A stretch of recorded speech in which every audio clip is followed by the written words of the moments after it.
East Village in Manhattan, so I take the subway multiple times a day. In this instance, I was coming from school. I got out of class around 2:15, and I took I was at J Street Metro Tech, took the Uptown F train. At 2nd Avenue, a man came on, stumbled on, appeared to be on drugs.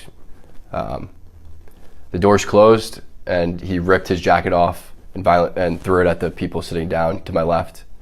I was listening to music at the time, and he was yelling, so I took my headphones out to hear what he was yelling. And the three main threats that he repeated over and over was, "I'm gonna kill you, I'm prepared to go to jail for life, and I'm willing to die." You know, this was a scary situation, and Mr. Nearly came on. He was threatening. I'm 6'2", and he was taller than me, so it was. And there's a common misconception that Marines don't get scared. We're actually taught one of our core values is courage, and courage is not the absence of fear, but how you handle fear. And you know, I was scared for myself, but I looked around, I saw women and children. He was yelling in their faces, saying these threats. I couldn't just sit still. Some people say that I was holding on to Mr. Nearly for 15 minutes. This is not true. I mean, between stops is only a couple minutes. So the whole interaction lasted less than 5 minutes. Some people say I was trying to choke him to death, which is also not true. I was trying to restrain him.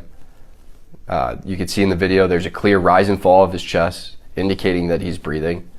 I'm trying to restrain him from him being able to carry out the threats. And then some people say that this was about race, which is absolutely ridiculous. I didn't see a black man threatening passengers. I saw a man threatening passengers, a lot of whom were people of color. The man who helped restrain Mr. Nearly was a person of color.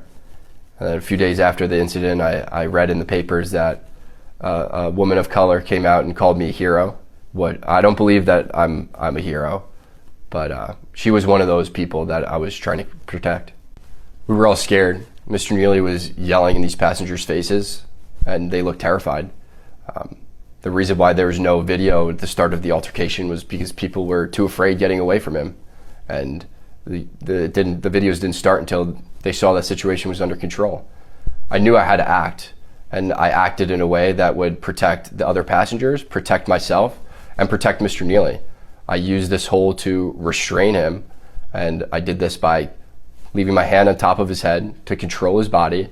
You can see in the video there's a clear rise and fall of his chest, indicating that he was still breathing. And I'm calibrating my grip based on the force that he's exerting. And I was trying to keep him on the ground until the police came. I was praying that the police would come and take this situation over. I didn't want to be put in that situation, but I couldn't just sit still and let him carry out these threats.